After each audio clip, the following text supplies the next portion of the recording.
मसीह में आप सबकी सलामती चाहता हूँ। मैं सुनील गौरी आपकी खिदमत में हाजिर हूँ एक इंतहाई अफसोसनाक खबर के साथ, एक वाक़ये के साथ। तमाम दोस्तों की तवज्जो का मरकूज़ हूँ, तलबगार हूँ, मेरे साथ रहिएगा।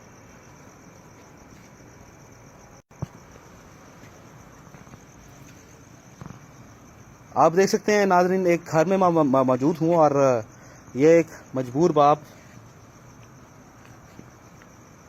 रिश्तेदार, लाइट नहीं है यहाँ पे, ये भी रिश्तेदार हैं, लवाहकीन हैं, रिश्तेदार हैं। ये बच्ची जो अगवा हुई है, ये उसके दादा जान हैं, ये उसकी मजबूर माँ है। तवज्जो चाहिए कुछ दोस्तों की मुझे। मैं पहले बेटी के बाप से बात करना चाहूँगा। बाबा जी जी की ना ਤੁਹਾਡਾ? सर, मेरा नाम आशिक मसीह है जी। ਤੇ ਤੁਹਾਡੇ ਇਲਾਕੇ ਦਾ ਨਾਂ ਕੀ ਹੈ? श्री पार्क आबादी, गली नंबर 6।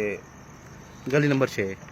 ਤੇ ਕੀ ਮੁਸ਼ਕਲ ਪੇਸ਼ ਆਈ, ਜ਼ਰਾ ਥੋੜਾ ਦੱਸਣਾ ਚਾਹੋਗੇ? ਸਾਨੂੰ ਥੋੜਾ ਐਕਸਪਲੇਨ ਕਰੋ ਕਿ ਕਿਉਂ ਸਾਨੂੰ ਤੁਸੀਂ ਬੁਲਾਇਆ ਤੇ ਤੁਹਾਡੇ ਨਾਲ ਕਿਹੜੀ ਮੁਸ਼ਕਲ ਪੇਸ਼ ਆਈ, ਜ਼ਰਾ ਦੱਸੋ ਸਾਨੂੰ।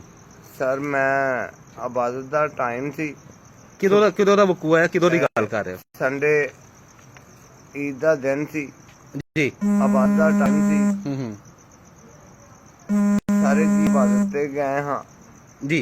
मेरा छोटा बेटा ते मेरी बेटी का सन। ਬੇਟੀ ਤੁਹਾਡੀ ਘਰ ਸਨ? ਕੀ ਨਾਮ ਬੇਟੀ ਦਾ ਤੁਹਾਡੀ ਦਾ? मेरी बेटी का नाम जी आस्तर उर्फ मधु। मधु असी प्यार नाल ओनू कहने आ। ਆਸਤਰ ਬੇਟੀ। जी- ਅੱਛਾ ਅੱਛਾ जी सर।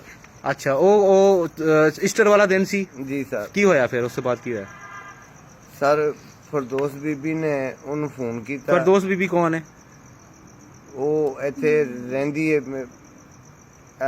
ਪਰਲੀ ਗਲੀ ਦੇ ਵਿੱਚ ਰਹਿੰਦੀ ਹੈ। ਉਸ ਬੀਬੀ ਨੇ ਫੋਨ ਕਰਕੇ ਮੇਰੀ ਬੇਟੀ ਨੂੰ ਇਧਰੋਂ ਉਧਰ ਬੁਲਾਇਆ। ਦੋਵੇਂ ਭੈਣ ਭਰਾ ਆਪਸ 'ਚ ਝਗੜਾ ਹੋਇਆ ਇਹਨਾਂ ਦਾ। ਮੈਂ ਇੱਕ ਥੱਪੜ ਉਹਨੂੰ ਮਾਰਿਆ, ਇੱਕ ਉਹਨੂੰ ਮਾਰਿਆ ਤੇ ਇਹਨਾਂ ਦਾ ਮੈਂ ਰੌਲਾ ਖਤਮ ਕਰਤਾ ਹੈ। ਉਸ ਬੀਬੀ ਨੇ ਫੋਨ ਕਰਕੇ ਉਹਨੂੰ ਘਰ ਬੁਲਾਇਆ। ਘਰ ਬੁਲਾ ਕੇ ਉਹਨੂੰ ਕੱਪੜੇ ਚੇਂਜ ਕਰਵਾਏ ਨੇ। ਕੱਪੜੇ ਚੇਂਜ ਕਰਵਾ ਕੇ ਜਨਾਬ ਉਹਨੂੰ ਮੁੰਡੇ ਦੇ ਨਾਲ, ਕਿਸੇ ਦੇ ਨਾਲ ਉਹਨੂੰ ਇਹਨੇ ਘਲਾਤਾ ਹੈ। ਉਹ ਤੁਹਾਡੀ ਬੇਟੀ ਨੂੰ ਅਗਵਾ ਕਰਵਾਇਆ ਜਾਂ ਅਗਵਾ ਕਰਵਾਤਾ है जी। ਉਹ ਆਪਣੀ ਮਰਜ਼ੀ ਨਾਲ ਤੇ ਨਹੀਂ ਗਈ? नहीं सर। अपनी मर्जी नाल नहीं गई। मैं नाजरीन आप सबकी तवज्जो चाहूँगा। ये एक मसीही भाई हैं हमारे, शहजाद सरोया साहब, गॉड ब्लेस यू। परवेज साहब, थैंक यू वेरी मच। और जितने भी लोग मुझे देख रहे हैं, मैं इस वक्त शुक्रगुजार हूँ आप सबका। ध्यान से सुनिएगा, मैं मज़ीद इसकी तफसीलात भी आपके साथ बयान करता हूँ। जी, फिर क्यों है बाबे हो? सर, ਉਹ ਮੇਰੀ ਬੇਟੀ ਨੂੰ ਉਧਰ ਬੁਲਾ ਕੇ ਉਧਰ ਉਹਦੇ ਕੱਪੜੇ ਤਬਦੀਲ ਕਰਵਾਏ ਗਏ ਨੇ ਤੇ ਉਹਨੂੰ ਅਗਵਾ ਕਰਵਾ ਦਿੱਤਾ ਤੇ ਗਿਆ? ਉਹਨੂੰ ਅਗਵਾ ਕਰਵਾ ਦਿੱਤਾ ਗਿਆ ਹੈ। ਅੱਛਾ, ਫਿਰ ਕੀ ਹੋਇਆ? ਤੇ ਮੈਂ ਇਹੋ ਹੀ ਸਮਝਦਾ ਰਿਹਾ ਹਾਂ ਕਿ ਕਿਸੇ ਨਾ ਕਿਸੇ ਭੈਣ ਭਰਾ ਦੇ ਘਰ ਸ਼ਾਇਦ ਭਾਈ ਨਾਲ ਲੜੀ ਹੈ ਤੇ ਕਿਸੇ ਦੇ ਘਰ ਬੈਠੀ ਹੋਣੀ ਹੈ। ਤੁਹਾਨੂੰ ਕਿਵੇਂ ਪਤਾ ਲੱਗਿਆ ਅਗਵਾ ਹੋ ਗਈ ਹੈ? ਉਹ ਇਸ ਤਰ੍ਹਾਂ ਪਤਾ ਲੱਗਾ ਅਗਵਾ ਹੋ ਗਈ ਹੈ ਕਿ ਜਦੋਂ ਅਸੀਂ ਲੱਭਦੇ ਰਹੇ, ਸਾਨੂੰ ਨਹੀਂ ਲੱਭੀ ਭੈਣ। ਜਨਾਬ, ਮੈਂ ਜਾ ਕੇ ਰਪਟ ਦਰਜ ਕਰਵਾਈ ਹੈ। ਪੀਰ ਵਾਲੇ ਦਿਨ ਰਪਟ ਦਰਜ ਕਰਵਾਈ ਹੈ। ਪੁਲਿਸ ਤੋਂ ਡਰਦੇ ਹਾਂ ਫਰਦੋਸ ਬੀਬੀ ਮੇਰੇ ਘਰ ਆਈ ਹੈ। ਇਹਨੇ ਆਣ ਕੇ ਕਿਹਾ ਹੈ ਕਿ ਮੈਂ ਤੇਰੀ ਬੇਟੀ ਜਿਹੜੀ ਹੈ ਉਹ ਫਲਾਨੀ ਜਗ੍ਹਾ ਤੇ ਆ ਹੈਂ ਤੇ ਅੱਜ ਤੇ ਨਹੀਂ ਜਾ ਸਕਦੀ ਤੇ ਸਵੇਰੇ ਜਾਵਾਂਗੀ ਤੇ ਮੈਂ ਤੈਨੂੰ ਕੁੜੀ ਫੜਵਾ ਦਿਆਂਗੀ ਤੇ ਮੇਰੇ ਤੇ ਐਕਸ਼ਨ ਨਾ ਆਵੇ। ਮੈਂ ਕਿਹਾ ਨਹੀਂ ਭੈਣ, ਤੇਰੇ ਤੇ ਨਹੀਂ ਐਕਸ਼ਨ ਆਉਂਦਾ। ਅੱਛਾ, ਜਦਕਿ ਕੀਤਾ ਸਾਰਾ ਕੁਝ ਉਹਨੇ, ਫਰਦੋਸ ਬੀਬੀ ਨੇ ਕੀਤਾ ਹੈ? ਬਿਲਕੁਲ, ਉਹਨੇ ਤੇ ਉਹਦੀਆਂ ਦੋਵੇਂ ਬੇਟੀਆਂ ਨੇ, ਛੋਟੀਆਂ ਨੇ, ਰਲ ਕੇ ਕੀਤਾ ਹੈ ਜੀ। ਅੱਛਾ, ਉਹਨਾਂ ਨੇ ਰਲ ਕੇ ਕੀਤਾ ਹੈ। ਹਾਂਜੀ। ਤੇ ਅਸੀਂ ਰਿਪੋਰਟ ਦਰਜ ਕਰਵਾਈ ਹੈ। ਪੁਲਿਸ ਆਈ ਹੈ। ਪੁਲਿਸ ਤੋਂ ਡਰਦਿਆਂ ਉਸ ਬੀਬੀ ਨੇ ਆਣ ਕੇ ਮੈਨੂੰ ਸਾਰੀ ਲੋਕੇਸ਼ਨ ਦੱਸੀ ਹੈ। ਮੈਂ ਜਾ ਕੇ ਫਿਰ ਦੁਬਾਰਾ ਥਾਣੇ ਰੋਇਆ। ਥਾਣੇ ਵਾਲਿਆਂ ਨੇ ਮੇਰੀ ਕੋਈ ਉਸ ਟਾਈਮ ਗੱਲ ਨਹੀਂ ਸੁਣੀ। ਫਿਰ ਦੁਬਾਰਾ ਇੱਕ ਅਫਸਰ ਦੇ ਅੱਗੇ ਮੈਂ ਹੱਥ ਜੋੜੇ ਨੇ। ਮੈਂ ਕਿਹਾ ਖੁਦਾ ਦਾ ਵਾਸਤਾ ਹੀ ਸਾਹਿਬ, ਮੇਰੀ ਅੰਦਰ ਦਰਖਾਸਤ ਤੇ ਕਰਵਾ ਦੇ, ਮੇਰਾ ਹੱਲ ਕਰਵਾ ਦੇ, ਮੇਰੀ ਧੀ ਗਵਾਚ ਗਈ ਹੈ। ਉਹ ਸਾਹਿਬ ਨੇ ਮੇਰਾ ਜਾ ਕੇ ਉਹ ਪਰਚਾ ਦਰਜ ਕਰਵਾਇਆ, ਐਸਪੀ ਸਾਹਿਬ ਦੇ ਪੇਸ਼ ਕਰਵਾਇਆ ਹੈ। ਐਸਪੀ ਸਾਹਿਬ ਦੇ ਪੇਸ਼ ਕਰਵਾ ਕੇ ਤੇ ਮੇਰਾ ਪਰਚਾ ਦਰਜ ਹੋਇਆ ਹੈ। ਤੇ ਉਹ ਬੀਬੀ ਨਾਲ ਗਈ ਹੈ ਤੇ ਜਿਹੜੇ ਘਰ ਕੁੜੀ ਸੀ ਉਸ ਘਰ ਦਾ ਦਰਵਾਜ਼ਾ ਨਹੀਂ ਖਟਖਟਾਇਆ ਗਿਆ, ਨਾਲ ਦੇ ਘਰ ਦਾ ਬੂਹਾ ਖਟਖਟਾਇਆ ਗਿਆ ਤੇ ਉਹ ਉਧਰ ਦਾ ਬੂਹਾ ਖਟਖਟਾਇਆ ਗਿਆ ਤੇ ਉਧਰੋਂ ਦੂਸਰੇ ਮੁੰਡੇ ਨੂੰ ਫੜਵਾਤਾ। ਮੇਰੀ ਧੀ ਤੇ ਉਹ ਮੁੰਡਾ ਜਿਹੜਾ ਇਹਨੇ ਗਾਇਬ करवाता है। फरदौस बीबी ने गायब करवा फरदौस दिया। बीबी चलो ने मैं ਤੁਹਾਡੇ ਨਾਲ गायब दोबारा गल करवाता करना वा। नाज़रीन मेरे साथ रहिएगा। ये उस मजबूर बाप के बाद ये एक बीमार और मजबूर माँ हमारे साथ मौजूद हैं। पास्टर जावेद साहब, डैनियल साहब, परवेज साहब, ओनी साहब, मैं खामोशी इख्तियार कीजिएगा, ज़रा मेहरबानी करें आप। अच्छा माँ जी, मैनू अफसोस है कि साड़ी बेटी जी है वो अगवा कर ली गई है बकौल ਤੁਹਾਡੇ। ਇਹ ਮਾਸ ਥੋੜਾ ਥੱਲੇ ਕਰੋ, ਥੱਲੇ ਕਰੋ ਜ਼ਰਾ ਅੱਛੀ ਤਰੀਕੇ ਨਾਲ। ਹੁਣ ਦੱਸੋ ਤੁਸੀਂ ਕੀ ਕਹਿਣਾ ਚਾਹੋਗੇ?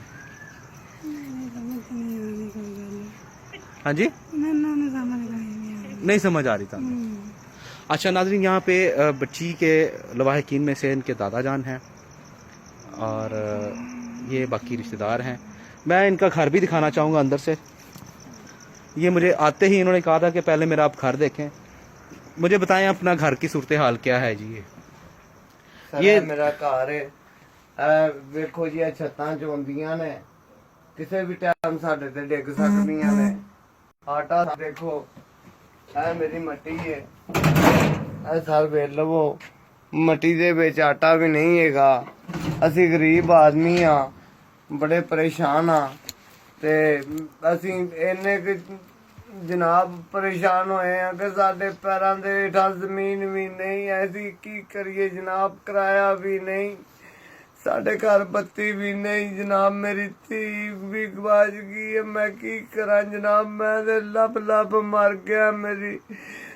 ਕੋਈ ਮੇਰੀ ਕੋਈ ਗੱਲ ਨਹੀਂ ਸੁਣ ਰਿਹਾ ਜਨਾਬ। ਮੇਰੀ ਇਹਨਾਂ ਅਫਸਰਾਂ ਨੇ ਮੇਰੇ ਮਦਦ ਕੀਤੀ ਹੈ ਤੇ ਮੈਨੂੰ ਜਨਾਬ ਮੇਰੀ ਮਦਦ ਕੀਤੀ ਜਾਵੇ, ਮੇਰੇ ਘਰ ਤੇ ਮੇਰੇ ਬੱਚਿਆਂ ਤੇ ਮਦਦ ਕੀਤੀ ਜਾਵੇ ਜਨਾਬ। ਮੇਰੀ ਬੇਟੀ ਬੜੀ ਬਾਇਆ ਮੇਰੇ ਕੋਲ ਆਉਣੀ ਚਾਹੀਦੀ ਸਰ ਜੀ, ਖੁਦਾ ਦਾ ਵਾਸਤਾ ਜੇ। ਮੇਰੀ ਵਜ਼ੀਰ ਆਜ਼ਮ ਸਾਹਿਬ ਅੱਗੇ ਵੀ ਦਰਖਾਸਤ ਹੈ ਕਿ ਮੇਰੀ ਧੀ ਮੈਨੂੰ ਦੇ ਦੇਵੇ ਤੇ ਮੈਂ ਸਰ ਮੇਰੇ ਕੋਲ ਤਾਂ ਲਾਈਟ ਵੀ ਨਹੀਂ ਜਨਾਬ। ਮੈਂ ਗਰੀਬ ਆਦਮੀ ਆ, ਮੈਂ ਧੱਕੇ ਖਾਂਦਾ ਫਿਰਨਾ ਸੜਕਾਂ ਤੇ, ਮਜ਼ਦੂਰ ਆਦਮੀ ਆ, ਦਿਹਾੜੀ ਕਦੀ ਲੱਗਦੀ ਕਦੀ ਨਹੀਂ ਲੱਗਦੀ। ਮੈਂ ਇੰਨਾ ਕੁ ਮਜਬੂਰ ਹੋਇਆ ਪਿਆ ਕਿ ਮੈਨੂੰ ਸਮਝ ਨਹੀਂ ਲੱਗਦੀ ਪਈ ਕਿ ਮੈਂ ਕੀ ਅਫਸਰਾਂ ਦੇ ਅੱਗੇ ਮੈਂ ਵਜ਼ੀਰ ਆਜ਼ਮ ਸਾਹਿਬ ਅੱਗੇ ਦਰਖਾਸਤ ਕਰਾਂ। अच्छा जी, ਤੁਸੀਂ ਅੱਜ ਥਾਣੇ ਗਏ ਹੋ ਤਾਂ ਕੀ ਕਿਹਾ ਥਾਣੇਦਾਰ ਨੇ? ਕੀ ਕਿਹਾ? ਤੁਹਾਡਾ ਤਾਵਨ ਕਰ ਰਹੀ ਪੁਲਿਸ? ਨਹੀਂ ਜੀ, ਕੋਈ ਤਾਵਨ ਨਹੀਂ ਜੀ ਕਿਸੇ ਨੇ ਵੀ ਕੀਤਾ। ਮੈਂ ਥਾਣੇਦਾਰਾਂ ਦੇ ਅੱਗੇ ਤਰਲੇ ਪਾਏ ਨੇ, ਮਿੰਨਤਾਂ ਕੀਤੀਆਂ ਨੇ। ਉਹ ਇੱਕ ਮੁੰਡਾ ਫੜ ਕੇ ਲਿਆਏ ਨੇ, ਉਹ ਵੀ ਕੋਈ ਅੱਗੋਂ ਬੰਦਾ ਨਹੀਂ ਦੱਸ ਰਿਹਾ ਕਿ ਕਿੱਥੇ ਆ ਤੇਰੀ ਧੀ। ਤੇ ਮੈਂ ਬੜਾ ਸਰ ਪਰੇਸ਼ਾਨ ਹੈ। 2 ਵਜੇ ਦਾ ਮੈਂ ਥਾਣੇ ਦੇ ਬੂਹੇ ਅੱਗੇ ਖਲੋਤਾ। ਮੇਰੀ ਬੀਵੀ ਬਿਮਾਰ ਹੈ, ਜਿਨ ਤੋਂ ਬੋਲਿਆ ਵੀ ਨਹੀਂ ਜਾਂਦਾ, ਲੱਤਾਂ ਹੁੰਦੀਆਂ ਨਹੀਂ ਕੰਮ ਕਰਦੀਆਂ। ਤੇ ਜਨਾਬ ਮੈਂ 2 ਵਜੇ ਦਾ ਖਲੋ ਕੇ ਇੱਥੋਂ ਤਿਕਰ ਕੇ ਸਾਨੂੰ ਅੱਜ 3 ਦਿਨ ਹੋ ਗਏ ਨੇ ਕਿ ਜਨਾਬ ਰੋਟੀ ਤੱਕ ਨਹੀਂ ਨਸੀਬ ਹੋਈ। ਏਡੇ ਅਸੀਂ ਪਰੇਸ਼ਾਨ ਹੋਏ ਆ ਕਿ ਸਾਡੇ ਪੈਰਾਂ ਥੱਲੇ ਜ਼ਮੀਨ। खुदा चंगिया करेगा, खुदा चंगिया करेगा। नाज़रीन ये मेरे साथ रहिएगा। ये इनका एक बहुत ही खस्ता हालत में घर है और इसकी जो ये छत की तरफ कीजिएगा लाइट, ज़रा मेहरबानी करें आप। ये काने और बाले इस तरह की छत है और ये इनका कहना है कि ये जब बारिश होती है तो सारा पानी जो है ना वो साइडों से निकलता रहता है और बहुत बुरे बहुत मुश्किल हालात हैं। और इनकी जवान साला बेटी जो है बकौल इनके उसको अगवा कर लिया गया है। मैं कोशिश करता हूं कि मज़ीद इसके बारे में आपके साथ कुछ तफसीलात डिस्कस कर सकूँ। मैं गुजारिश करूंगा यहाँ पे हमारे बड़े प्यारे भाई जनाब बादल परवेज साहब हैं, मैं इनसे गुजारिश करूंगा कि इस सारी जो कहानी है इसको आपने कवर भी किया है। 47 न्यूज़ से सीनियर एंकर पर्सन जनाब बादल परवेज साहब, मैं शुक्रगुजार हूँ आपका। आप इस केस पे थोड़ी सी रोशनी डालिए क्योंकि आपको अंदाज़ा है कि ये मामला क्या है और इसके पीछे स्टोरी क्या है। आपने इस पे काफ़ी ज़्यादा मेहनत की है। मैं आपका शुक्रगुजार हूँ कि आपने हमें इस वकूए को कवर करने का मौका भी दिया। जी बताइएगा। اس طرح ہے کہ یہ جو فیملی ہے عاشق مسیح یہ شریف پارک کا رہائشی ہے جی۔ یہ علاقہ جو ہے یہ لاہور کا ہی ہے اور جو تھانہ کانا میں عاشق مسیح کی مدعیت میں مقدمہ درج کر دیا گیا ہے جی۔ اور اس کی جو بیٹی ہے اس کا نام آستر عرف مدھو ہے۔ اچھا۔ تو ایسٹر کے دن اس کی بیٹی کو یہاں سے اغوا کیا گیا اور جی۔ اس کا کہنا ہے کہ یہاں پہ ایک بی بی ہے فردوس بی بی، جی اور اس بی بی کی طرف جب اس کی لڑکی گئی ہے جی۔ تو واپس نہیں آئی، اور ابھی جب اس کی جو مدعیت میں مقدمہ درج کر لیا گیا ہے تو جو آئی او ہے انویسٹیگیشن آفیسر ہے، جی جی انہوں نے اس کے پاس گئے ہیں اور ان کو کہا ہے کہ جو فردوس بی بی ہے اس کو پتا ہے کہ ہماری بیٹی کہاں ہے۔ جی پھر انہوں نے اس کے ساتھ جا کر وہاں ستو قتلہ کے علاقہ میں ریڈ کیا۔ جی جب ریڈ کیا تو بی بی نے پہلے ہی وہاں انفارم کر دیا تھا کہ میرے اوپر پولیس کا پریشر ہے اور وہ مجھ سے پوچھ رہے ہیں تو میں یہاں آ رہی ہوں، آپ لڑکی کو کہیں غائب کر دیں، ادھر ادھر کر دیں۔ ٹھیک ہے۔ جب یہ وہاں گئے ہیں تو ایگزیکٹ اس گھر کا دروازہ کھٹکھٹانے کی بجائے جو یہ کہہ رہے ہیں جس گھر میں لڑکی موجود تھی اس کے ساتھ والے گھر کو جو ہے نوک کیا گیا ہے، جی۔ اور ساتھ والے گھر سے لڑکی وہاں سے اور وہ لڑکا جو ہے نا اس کو لے کر وہاں سے انہوں نے لڑکی کو سائڈ پہ کر لیا، ٹھیک ہے نا؟ سائڈ پہ کر دیا۔ اور اس طرح ابھی تک تو ہمارے پاس جو کرنٹ انفارمیشنز یہی ہیں کہ جو اطلاعات ہیں ہمارے پاس وہ یہی ہیں کہ لڑکی کو جو ہے نا زبردستی اغوا کیا گیا۔ جی، اور ستو قتلہ کے علاقہ میں لڑکی موجود تھی جب یہاں سے فردوس بی بی کو اور پولیس کی ریڈ کو یہاں سے تھانہ کانا کے علاقہ میں سے لے کر جایا گیا تو ستو قتلہ کے علاقہ میں لڑکی کو اس گھر میں پہلے انفارم کر دیا گیا کہ میں یہاں پر آ رہی ہوں، لڑکی کو سائڈ پہ کر دیا، لڑکی کو سائڈ میرے پہ اوپر پریشر ہے۔ پریشر میں۔ ابھی بھی وہ جو بی بی ہے وہ ان کے ساتھ جو ہے وہ تھانے میں گئی ہے کہ وہ ان کو کہہ رہی تھی کہ آپ میرا نام مت لیجیے گا اور وہ پریشرائز ہے، اور اس کا مطلب یہی ہے کہ اس کو پہلے ہی پتا تھا یہ ساری بات کا اور اس نے ہی یہ کروایا۔ بادل بھائی مجھے بتائیے گا کہ ایف آئی آر کے متن کے مطابق انہوں نے نامینیٹ کیا ہے اس فردوس بی بی کو؟ نہیں، ابھی نہیں کیا، ابھی یہ سپلیمنٹری اسٹیٹمنٹ میں اس کا نام ڈال سکتے ہیں، ڈال سکتے اور ان کو نہیں پتا، اور یہ ان کو جو لیگل ہیلپ ہے ہم اس کے حوالے سے کوشش کریں گے، ہیلپ کر رہے ہیں، جی جی۔ کیونکہ جب آپ کو کسی پہ شک ہوتا ہے یا آپ کے سامنے کوئی حقائق آتے ہیں تو پھر آپ اپنے آئی او کو انویسٹیگیشن آفیسر کو جا کے بتاتے ہیں جی کہ ہمیں اس پر شک ہے۔ جی تو ابھی یہ شک تو جو ہے واضح ہو چکا ہے، جی جی۔ ابھی ہم تھوڑی دیر میں ان کے ساتھ جو ہے وہ تھانہ کانا میں جائیں گے اور انویسٹیگیشن جو آفیسر ہے اس کا نام ہے، کیا نام ہے؟ شبیر احمد۔ شبیر احمد، جی شبیر احمد ہے انویسٹیگیشن آفیسر، وہ کافی کوآپریٹو ہے، اور ہم اسے بات کریں گے کہ یہ جو بی بی ہے آپ اس کا سپلیمنٹری اسٹیٹمنٹ میں اس کا نام ڈالیں اور لڑکی کو جلد سے جلد ریکور کیا جائے، لڑکی کو جلد سے جلد ریکور کیا جائے۔ میں شکر گزار ہوں آپ کے وقت کا، بہت شکریہ آپ کا، تھینک یو۔ ویلکم۔ ناظرین، باتیں بہت سی سنی ہم نے، بہت سی انفارمیشنز لیں، ماڑے گھر کے لوگ ہیں، پریشان ہیں۔